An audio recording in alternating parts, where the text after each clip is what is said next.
Yo, man, hey, check this out. Hey, at 16, who really responsible, man? The parents, the teen herself, the father, or everybody? And get in the comments, man. This is a wild one right here, man. So, I had a baby when I was 16, and not a single person in the world knew for 4 days. Not my mom, my dad, my brother, my sister. We all lived in the house together, and they didn't even know.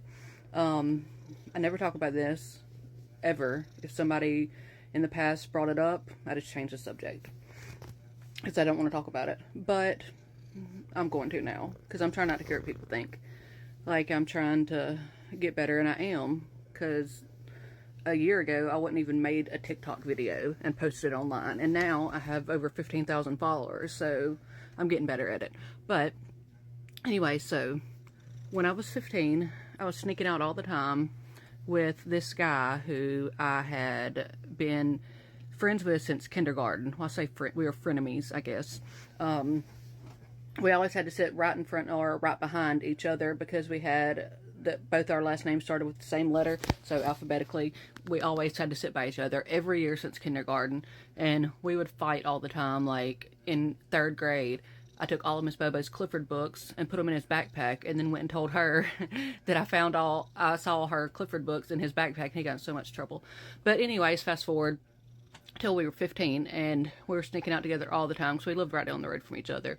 And obviously we were doing things that led to me getting pregnant, and nobody knew I was pregnant. I didn't get big. I was so skinny, super super skinny, and I stayed that way. And so there were signs to me that I was, but I didn't get big, so I was like, well, I can't be. But I did not want to tell my mom because I was pretty sure she would have like unalived me.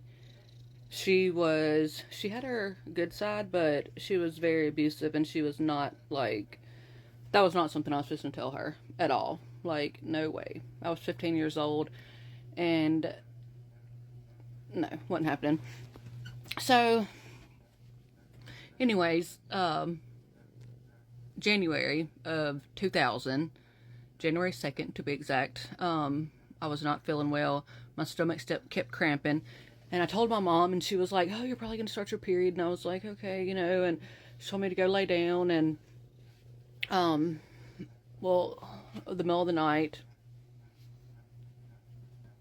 it was clear that, something was going on. And I'm pretty sure I went in there and woke my mom up and told her that my stomach was hurting or something. But she was like, just stay home from school, don't go to school. And I was like, okay.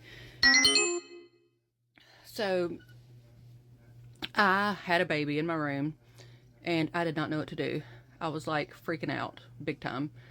And so the next morning, my brother and sister went to school. My stepdad, he worked shift work, and my mom was at work. And my stepdad was home, he was asleep.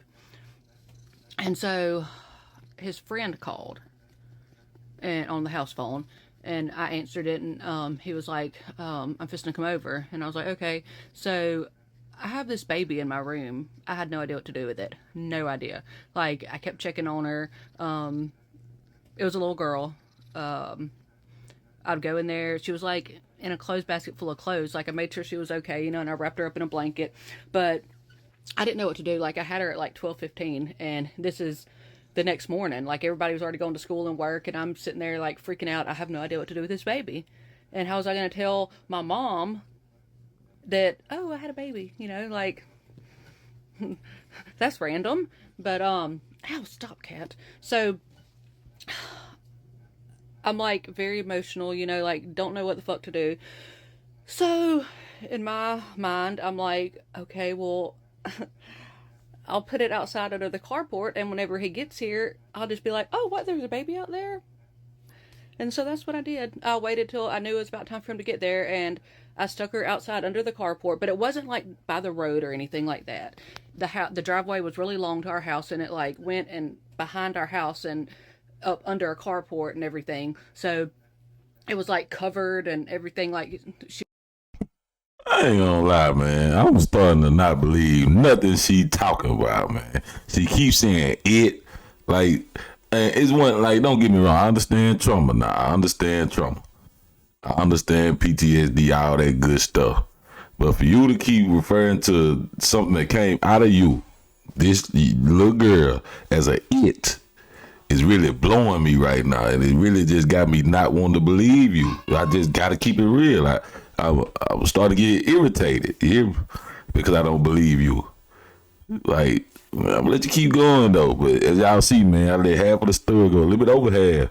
I was getting that co-reactor, thing going on. Shout out to old girl in the comments that told me I need to let the story finish before I talk. Apparently, that's a thing. It's called co-reactor. But yeah, I had to say something because I be forgotten. I really don't believe nothing she talk about. And like, that's what I was saying though. I can understand that she trying to detach herself from the situation because she said she don't like to even talk about it. You feel me? But she gonna be brave and talk about it. But I can't help think that, hey, this was done for some likes, man. I gotta keep it real. Was not out like in any harm, and I had her wrapped up real good, and I just pretended like I didn't know where she came from, and nobody had any questions about it, like thinking that it was me. I mean, they did walk around in the house and look, but I had cleaned up everything, and so nobody thought anything about it. Well, of course, for like the next few days, I'm just like, oh my god, like what do I do? And I could not deal with it. I could not live with it. Like it was driving me crazy. So I wrote my mom a note, like a 5-page letter, and I put it in her Jeep and went and left and went to school. And I knew, like, I just sat in class. I think I was in algebra, and I knew I was just waiting on it, the intercom. Miranda, you're being checked out. And I was like, oh god. So I walked down there, and thank god it was my aunt, not my mom. My mom was freaking out too bad. She couldn't come up there. So my aunt came and got me, and we went home, and it was fucking crazy. My stepdad come in there. They made me go lay down on my bed like I was sick. Like it was like 4 days ago I had the baby, and they're like, you need to go lay down. And my stepdad comes in there and he's crying, and everybody's like, oh my god. And they had to call the cops because the cops had been involved. So they took me to the hospital to get me checked out, and then I had to go to the sheriff's office and be interviewed and everything by some investigators or detectives, whatever they are. But I did not commit a crime. They said I didn't do anything wrong. I mean, morally, I guess. But I didn't hurt her. I didn't put her in any danger. So, but she was taken by the state, obviously. And my parents, they spent $20,000 and got her back. And, like, basically, as their own child, kind of. I mean, she knew she was mine, but I was only 16, and so the judge wasn't going to give her to me, but he gave her custody to my parents, and so, I mean, I talk to her every day. It's all cool now.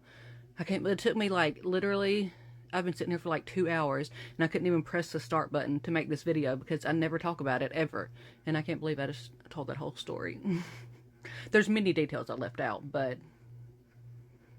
that's the gist of it. And this lady literally said something to me earlier, sent me a text and said, because I told her to stop texting my husband because she's mad at her boyfriend that is my husband's friend and my friend, but she's just an evil lady. And she's always texting him, and he was already stressed out about something else. And so I was like, give me her phone number, and I'm fisting text her and tell her to stop texting you because he was already stressed out about something else, and she texted him about some stupid crap. And so I text her and was like, leave him alone. If you didn't always text and be crazy and threaten us and whatever every time you're mad at your boyfriend, then we would probably like you, but we don't. So quit texting him. And she wrote back, she was like, I don't care if you ever like me. What are you anyways besides a carport baby mama? It's like, really? It's like, I'm the bitch you're jealous of. I feel you will come back later, but you know what? Now that I done listened to the whole story, I think I'm gonna go with I believe her. The only thing I can't really understand is how she hid that. Like, you gotta be in an abusive situation to be able to hide that from your people like that. You 16. You said you wasn't big, so your stomach had to get big. If you wasn't a big person, your stomach big. Like, we not gonna sit act like you ain't say nothing about the baby was premature or nothing. So your stomach had to be big, woman. But I'm just not understanding how they didn't know you was pregnant, unless you was just a heathen. And that very well could be true. You out at 16 having babies, so that could be the case. But I still just don't see how they didn't see it. And if it is true, my bad, I'm sorry. But I had to go with what I was seeing, what I was getting from you. And I'm thinking now that I heard you say the rest of this, is more of the detachment part of it. Like, you just really detach yourself from the situation. And I got memories like that. I suppress memories too like that. That's real traumatizing, you know. I kind of done forgot. I ain't gonna lie, I forgot half of the stuff I wanted to forget. But yeah, man, that's the story for the day, man. Hey, first of all, if you made this for you, hit that sub button. What you waiting on? It's free, man. I'm not asking you to buy nothing. You hear me? And second and last, YouTube. I think this video on the screen is a good one for you to watch after this one, because you watched this one. Go ahead and prove them right, man. Hit that like button on your way out too. Till next time, y'all stay up.